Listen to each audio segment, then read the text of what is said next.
Welcome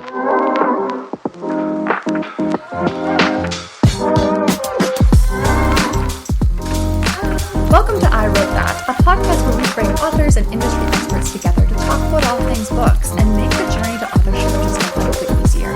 My name is Larissa Sowen, and I am the CEO of Next Page Publishing, a hybrid publishing house where we help entrepreneurs write books to grow their businesses. Now, I'm on a mission to help aspiring authors feel like they are in control of the publishing journey and that they are supported by a team of experts who genuinely want the best for them and their books. If you are in the very beginning of your journey, or maybe you have a manuscript that you've finished and you're not sure how to get it out into the world, I encourage you to reach out to us at nextpagepublishing.net. You can schedule your free discovery call and find out how our team of experts can make your journey to being a published author easy, smooth, and successful. Now, without further ado, let's get on to our next amazing guest and make your journey to authorship a little less complicated.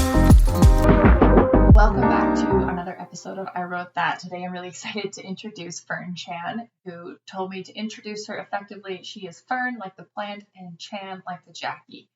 Fern is an educator, speaker, and author of the bestseller How to Not Suck at Presentations. She coaches business leaders, entrepreneurs, educators, and consultants to effectively convey their ideas and make an impact with their message.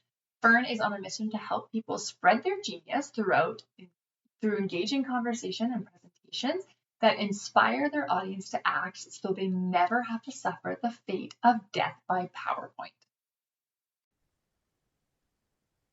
Welcome, Fern. It's so good to have you on the show today and as an upcoming speaker in our author event, which we're going to talk a little bit more about because I'm so excited. Hey, Larissa, I'm so chuffed to be here too, but I do have to apologize. This is not my usual voice. I'm just coming off a nasty cold that my kids had lovingly given me. And so my voice is a little husky, doesn't have this usual Bonnie Tyler, sexy, husky voice usually. It's so funny. Do you remember the episode of Friends where Phoebe gets sick and it's like her sexy voice and she's really sad when she loses it? Do you remember that episode? I think so.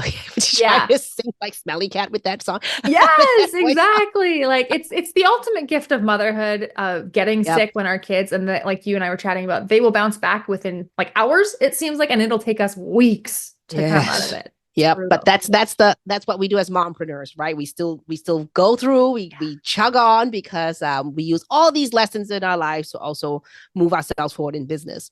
Yeah, and we have all these amazing people supporting us and giving us permission to take time and do what we need to do and show up in our comfy clothes if that's what it takes for the day, right? So let's dive into our topic at hand, which is, how do you take all your crazy ideas and turn them into income? And now when it comes to authors, typically, the people that come through my doors are entrepreneurs, and we are usually flooded with creativity and ideas, and every opportunity seems like it should be turned into a business idea of some sort. And you have your own book, How to Not Suck at Presentations. Better get the name right. How do you go about handling that cascade of ideas and picking out the gems that really should be turned into something of income? Yeah, well, I always like to focus my thoughts, and also like this. Also, I help my students, I guess, for lack of a better word, do this when they sign up for my bootcamp. Is like, I always ask them this question. It just should be the one controlling question you have. Like, what's the problem that you can help solve with your idea? Right? I mean, that's the key thing. People will buy into idea because they want a solution. So if you have a solution to a problem, right, be a Tylenol to their headache. I'm not sure you guys use Tylenol in Canada. Maybe it's Panadol, whatever it may be, right? How can you be the solution? How can you take away that pain and frustration that they're in? Just like, for me, the pain and frustration is like, I just couldn't sit through another boring presentation where I was getting killed with death by PowerPoint. It's like, this is really good content, but I stopped listening 10 minutes ago because it's like, so much information, and it was just information overload. So for me, it's like, if I was this presenter, how could I go up there and give my audience enough value, but not overwhelmed that's still listening at the end of it, right? So that was the problem I was trying to help solve, because I present a lot, and I would be mortified if I saw my audience falling asleep, checking their phones, doing other things. And I'm like, what a waste of time. I mean, like time is the one commodity that we don't get back. So if Mm-hmm. I have your undivided attention now, I want to make sure I give you the value and honor the time and respect that you gave me. Right. So that for me is one of the things that I always want to make sure that, that's my problem I want to help you solve. So if you're thinking about what's your business idea, right? Why do people come to you? What is your idea that can help you turn that into income? Because you have something, you know something. You did not get this far in life without having some success in your life. And maybe you do it differently. Maybe you do it in your way or something that's novel. But whatever your experience is, that's your secret sauce. That's your special sauce that makes it you. So, how can you turn that idea, your experience, into that teaching so that it will resonate with that audience who's like, oh my God, yes, you've just described the frustration of a mom trying to like feed their children vegetables and they won't touch anything. How can I get my kids to eat vegetables and love it? Right. So if you have a solution to that problem, I'm going to want to know. I'm going to Yeah. want to know what that is. And I'm going to pay for that so I can shortcut and get the results now. So that's how I at least try to like get people to start thinking the problem that you solve. And a huge part of that is understanding who you're talking to. Like, who is it? It's who you're talking to, but it's a second part of who do you want to attract into your business? So let's say, for example, lately I have been attracting a lot of people with ADHD into my business of like, I want to write a book, but I am terrified that my squirrel brain is going to run all over the place and I'm never going to finish, or I've started 10,000 times and I can't seem to do it. And so something in my marketing messages is attracting these types of people in. And honestly, it's probably because I have ADHD myself and they can relate to how all over the map I am. But then my solution to that problem, and this is exactly what you're talking about, is how do you solve their problem, is I implement systems that they can actually use tailored with a one-on-one approach, right? So a huge part of knowing what's going to work for those people that you're trying to attract, that business idea that you're trying to do, is really understanding who do you want to work with? Yeah. Yeah. Who do you want to work with? Who do you want to attract? And then how do you solve their problem? I love that. That's so great. Yeah. When I have to ask, what's your special sauce? Like, what is it that you do that attracts your ideal clients in and solves their problem at the same time? So when I look at my audience base, I attract a lot more women who are, say, older. So women in their youngest, I would say like late 30s, but really I'm attracting women in their 40s and above. And it's because I'm coming from that generation. And I think I must speak in a language and must have references that resonate with them.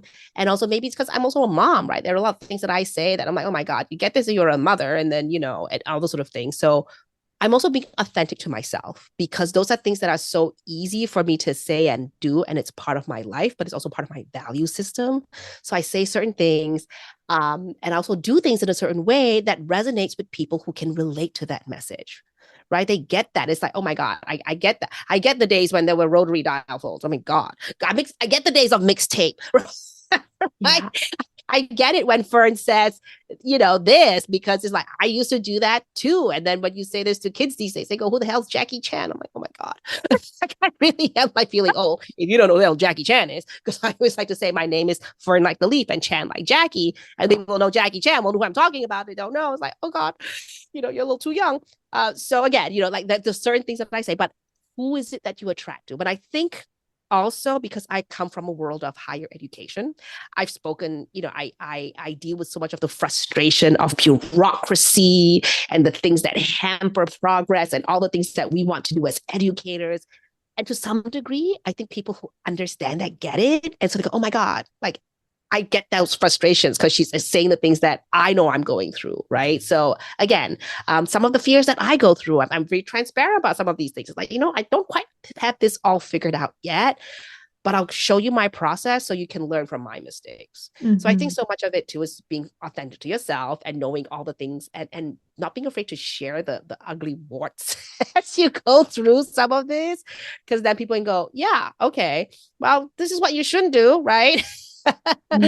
So, and then sort of pave the way for it. But now I've learned from those mistakes and let me show you what I did. Yes. And so often, we think we're trying to attract ourselves into a business. Like we're trying to oh, I want to bring myself into this business. Like my ideal client is me. And in reality, it's not us. It's who we were 5 years Yes, you're ago. past you. It's the past you. You don't want to coach current you. You can't coach current you. That's where Right. you need to go to someone else. You need to be Correct. thinking past you. What problems did past you have? What language did past you need to have to hear in order to want to make change? Are they even capable at that point of making change? Maybe you're going too far back in your history. You need to come forward a few years where unfortunately, they've had that trauma, they've had that breakdown, they've had the burnout or whatever, and then you're speaking to them. I found in a lot of cases, when you're talking to people that are on the cusp of something, they're not ready yet. And then you're trying to drag them through the process. So when you talk about how to turn your ideas into income, it's understanding what stage your audience is at and where Yeah. can you actually step in. So like a lot of times, I don't know, maybe this is part of your process. If it's not, I would love to hear what your process is for identifying what stage do you try and intersect yourself into their lives? Like, do you talk about that at all? So I think it's so there's several parts of it, right? I think right off the gate, I mean, if you have a subscribers list, that this is where you can test this out. You sort of go for like, yes, the pain points, right? You can tell them like, hey, I'm offering this thing to solve this problem for you. If you want to turn your ideas into income, or like go from ideation to implementation. So many of us get stuck on the execution. I'm going to give you a plan to move forward with we get this done in 3 days, right? So I'm going to give you the plan. Are you coming? Some people will jump straight on. The ones who goes, yes, I want it, will jump. But some people will be hesitant, like, I don't know yet. I'm like, okay, then we have to go through it from a different perspective. So then you have to talk about, okay, if this person wasn't ready to buy, maybe I need to talk about what that pain is, right? You know what? Tell a story about, how you've done this before, and or you're gonna have to like come from it from a different angle, because it's gonna resonate for that person when they go, shit, that happened to me. And it's like when they have that moment of like, oh, that happened to me and I don't ever want that to happen to me again, that's when they open up their wallets to buy, right? Some people, sometimes is when I write that email that says, I went on to present at a hotel ballroom and the friggin' tech guy was gone. And then the slides just disappeared. And I'm standing there with all these people looking at me. And I'm thinking, my pits are getting sweaty. What do you do? Right. And then when I was telling that story, somebody immediately signed up for my program. She's like, Fern, that happened to me just yesterday. And she did not want to feel that frustration anymore. So she signed up for my Powerhouse Presenter program. So that's like one of those things, right? It's like, sometimes people are not ready, but the moment you hit and you agitate that pain point, they're going to go, oh my God, I need a solution right now. Yeah. So again, that's one point. And then the other point is just like, how can you overcome some of those objections? Like, oh, you know what? You're not ready to buy yet. Tell me what it is that's holding you back, right? And we have to sort of like be persistent. Don't be afraid to ask the questions, because if you don't ask, you don't get. Right? Yeah. People think, oh, it's so annoying to email people every day. I'm like, yeah, it's a little bit of hopeless to think they're going to open your emails every day. They don't sometimes read your emails, so they might miss it. So go at it from a different angle to say, well, how can I bring this in from this strategy and agitate that pain? How can I paint the stakes for them when things go well, right? And so this way, like something might resonate with them at some point where they're going to go, now I'm ready. But it takes a bit of building, right? The ones who are all in, great. They have the highest awareness, but some people aren't even aware until they read a bit more and they go, ugh. The more they can go, that's me too. Then they might be ready to buy. So yeah, it's never just a one shot. I think you have to always be consistent with the follow-up to get them. And sometimes it's that scarcity, right? The best thing I do is like, sometimes when you do those holiday sales, it's like, this is closing right now. People never buy instantly unless, it's like, oh, I'll get back to it later. They get distracted. They do other things. And then suddenly that email comes an hour before this window closes. Like, get in on your savings now, or you're going to be paying $500 tomorrow instead of $200 today. Yeah. Okay. Then people will do it, right? That urgency. So again, there's many tactics to it, but I think you have to just try it, right? Iterate for each point. If you don't get in from one point, maybe you'll resonate with them from another point of view. So here's another question for you. Again, from a person who has 10,000 ideas and thinks every one of them is gold that should be followed with. Like, honestly, if I could hold up my thought journal, you would laugh. It's probably like 200 pages of like gold, air quotes, gold. When do you say an idea is not panning out? Like, as far as turning it into income, how long do you chase it before it's like, okay, you know what? I need to pivot. Well, you first have to try it, right? Yes. I think you got to give it a go, and see how you like. If the first time you run a campaign and you don't get any sales, learn from it. Where was the point of sale, right? Like where was that single point of failure? Maybe you didn't have enough lead time to promote it. Maybe it was like, maybe my messaging needs to be tweaked, right? I think you can't give up so soon. You gotta give it some runway to try, tweak and learn, tweak and learn. But if you really find that there's no need, if the audience, so I guess the best way to put about it is like, did you first do the research to show that there was a need for this problem? Right? If you saw a need and you knew that was people need the solution, maybe it's in your messaging. So tweak that, run that, and see how that works. But don't give up so soon at the first point of failure. You learn from those mistakes, right? It's like, oh, the first time I ran a webinar, maybe 5 people showed up. I didn't convert a single one. And it's okay. It's like, okay, maybe I need to work on my pitch a little bit. But that was like I got it out of my system. I got it down. Now I'm at a 20% conversion rate. And that's pretty high. Yeah. So it's like, okay. So, but it took a good year of running all these webinars, fine tuning, pitching. But if I gave up after the first time thinking, oh my God, I suck at this, I'm not going to do this again, we are never going to succeed as entrepreneurs or authors at the first time. That's why you write drafts. Yeah. We write drafts. We put out ideas. And then we have to get sometimes a third person to look at it, an editor to go, you know what? This idea does not make sense. There's no flow. You might need to just, give it more clarification.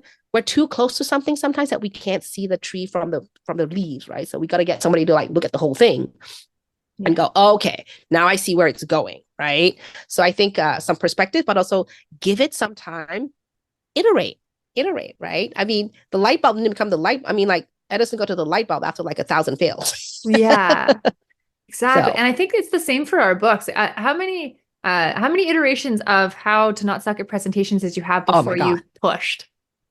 Yeah, quite a few, right? I mean, like it's like the first draft was like, okay, there needs a bit of some work, and then you keep tweaking. But it again, iteration, right? And even now, it's like, okay, maybe it's due for a second edition where I update some more things because there's more things in the technology side that I can now help amp up this book a little bit more, right? Yeah. So never think that, hey, just because I put something out, published, done, that's the be all end all. No, you are the author. You are the person who wrote this. You have control over your own words. And that's what's exciting, right? You own this idea. You own your system. You own your experience. That's your special sauce that makes it your unique selling proposition. So then you can say, okay, what have I learned now that makes it even better? So you can always have the power to change it. And as authors, so yeah, I'm going to talk about the author process for one quick second, and then we're going to take a quick break. But like when authors come through my programs specifically, they go through 5 iterations of their book before it becomes published. They write it themselves. They get the feedback from their coach. They do dev edits. They do line edits. They do proofreading. And so many times people think the first draft has to be perfect. And it's like, whoa, no. First draft has to be 60% of the way there. Yeah. The other 40 is going to come with your team, with your editors, with your feedback, with your beta readers, if that's what you're choosing. And then there's the back half of it. If your book is part of your brand, this is exactly what you were talking about, Fern. You should never have one version of your book. If you only have one version of your book that carries for 10 years, I can guarantee you that book is probably out of date.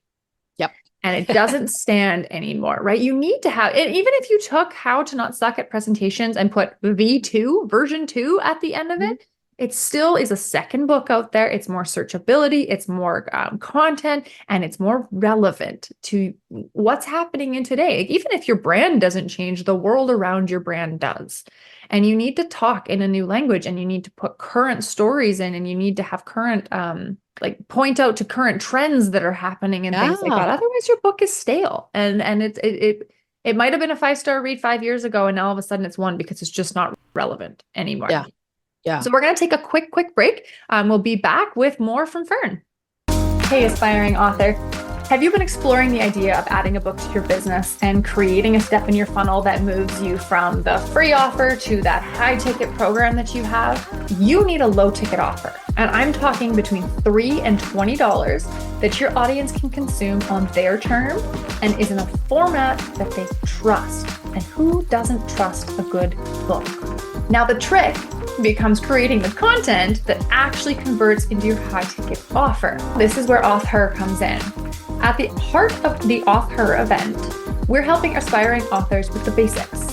One is nailing down the art of writing that 5-star read. And we're creating the plan for how to make it successful. You can't just write a book, you have to market it. You have to know how to use it. You have to build it into your funnels. It's happening on March 18th. So secure your spot today. Head on down. You can click that link. It's right below here, and prepare for a day of unparalleled inspiration and actionable insights. I'll see you there. All right, we're back. So Fern, I want to jump into more about presentation specifically, because you're coming to Auth, which we just heard about the event.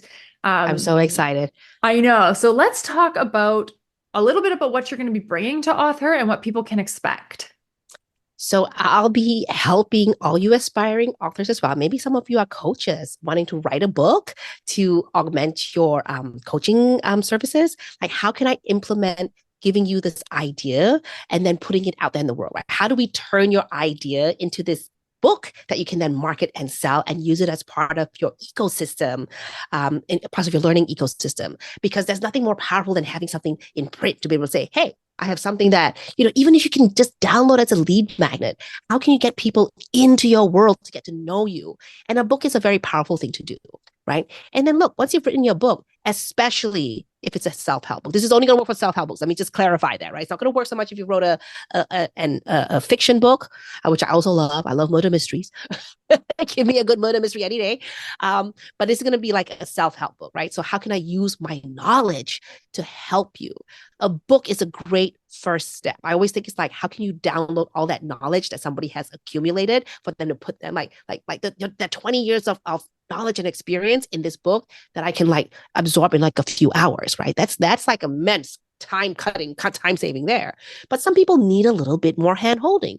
How can I then use this book for you as an author to then take it to the next level and then change it into something more interactive as a course? Because some people are visual learners, some people are like, auditory, and some people are kinesthetic. So it's like, how can you take it to the next level, but you're using the same material to expand? And that's also exciting, right? You're taking it to the next level and then take it to another level where you can like have all these your ebook and then having a course and then taking it up to a group coaching level as well, right? Where you include all these things as part of your services. So that's one way for you to sort of build out your business and turn that one idea of how do I solve this one problem that I first put down in words that have now given you a course that you can learn, because some things might be easier to show. And I always use the example of like chefs. I have a few friends who are chefs, a few students, I should say, who have become friends, who come through my program and they want to write a book on how to be like healthy eaters, or like how do you prepare meals in like 30 minutes or less, and, use whatever's in your pantry. And so it's like, this would be a great course. And what would be better is them watching you cook it in that amount of time. So they believe it's only going to take them 30 minutes, right? Because when you read it, you're a fast reader. And you don't have to wait 2 minutes for the saute, for sauteing to be done. It's going to be done. So having that sort of like sensory experience, I think too, adds another level to that person's learning. And when you can give that extra value, guess what? You can charge that extra value too. Yeah. I love the word learning ecosystem. And there's book ecosystem, there's learning ecosystem, there's community ecosystems. There's so much that go into that nugget. I'm going to steal that, Fern. I'm going to be totally transparent about that. I love that, because that's what we're talking about in our publishing programs as well. Is how especially for the Auth event, it's for entrepreneurs. The book is not an end product. It is a stepping stone in your funnel, and it needs to be treated as such. And I just had this great dialogue with someone, and I'm going to elaborate on it a little bit. She was an entrepreneur. She had a coaching program, and she was going from free to a $2,500 offer, and no one was converting, and she couldn't figure out why no one is converting. And so we dove deep into who her audience is. Well, her audience is busy, burnt out moms who have a full-time career. They like to jog, like they are busy to the max. And so you're giving them all these free webinars. It's free. There's no perceived value to it, right? Because value is money in our mind. And a lot of times, I didn't pay for this. There's no value to it, which is not right, but that's how we perceive things. So you're asking them to take 30 to 60 minutes of their their free time. Well, they're not going to. They're not showing up. So they might sign up, but they don't show up. Yeah. And then they're not converting into the high ticket program because again, you're asking them to do something for themselves. And so the answer is, how do you insert the middle ground of a low ticket offer that adds an immense amount of value that they can consume on their schedule? It's not an hour that they have to show up for. It's not a webinar they have to attend. It's on their schedule. The answer is the book. The book inserts there. It's not free. It's, it might be $3.99 if you're getting the ebook version, but it's not free. It's jam-packed with value. They can consume it on their time, and then you upsell to your program. So that learning ecosystem, your book is a part of that. It so is. And what Fern is going to be showing us in Author is, how do you take from the funnel of the step in the funnel of the book and translate it beyond? How do you turn it into the beyond? Because that is so important. And Fern, I think you're the last speaker. No, are you the last speaker of the day? I think you might be. I believe so. So you're and I put you there very strategically because your whole book is how to not suck at presentations. So no pressure. It's going to be good. But she's our, don't worry. She's the wrap up, right? And she is the one that takes you from you've written the book now. And in the event, you're going to get this workbook and you're going to be able to write out your plan for how is this book going to fit into that ecosystem. And Fern's going to tell us how to do that. So excited for that conversation. Absolutely. Okay, I'm so excited too. I want to share one little story. Yeah, my daughter, and I thought, as moms and entrepreneurs, right? My daughter wrote a little book like a week or so ago. It was so cute. Like when I do reader time with her, she's usually like scribbling or doing something. And so she was like, writing a book, and she was drawing her own illustrations, and she stapled it together. And at the end, she wrote 3 sentences about who she was as an author. And then at the end, she also like 3 sentences about who she was as an illustrator. But when she wrote down who she was as an author, she's like, my name is Artemis Chan Paul. I'm 7 years old. And then she's like, my mom's an author too. And that was like, oh my God. That was my daughter is seeing who her mom is. And like, one of my mentors said to me, it's like, they cannot be what they cannot see. Right. So now that she's seeing me write a book and do all the sort of things, she's saying like, oh, mom, I want to write a book too. And I'm like, oh my God, like I'm inspiring my children to be me in a good way. In a good way, right? In a good way. In a good way. I know. But it's like, oh, I love that. I love the power of the word, right? I'm like, so I just thought I'd share that little nugget with you. So I'm like, we're all moms, and we're like, we love what we do. We love the power of words and how we can inspire others. And I'm like, I inspired my daughter. So I think that for me was like the biggest highlight for me. This was just before I got sick. So years, I was like, you'll carry me through. It's okay. Yeah. It's the permission to do what gives them joy. Your daughter likes to draw. She likes to write. She's creative.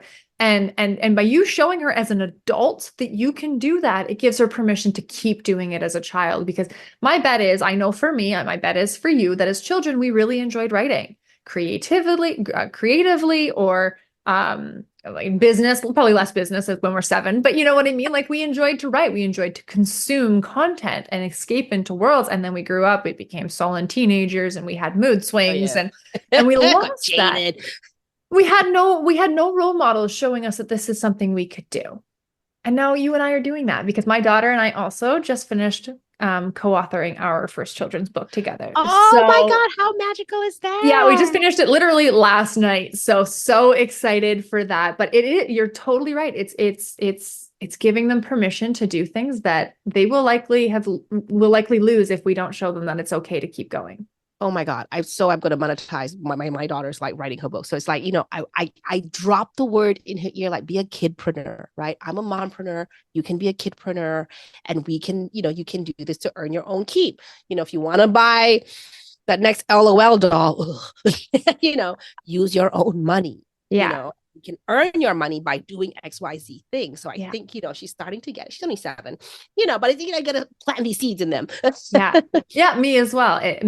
Right. Okay. That's wonderful. All right, Fern, as we wrap up, I'm going to ask my favorite question. What advice do you have for aspiring authors? Oh my goodness. What a great question.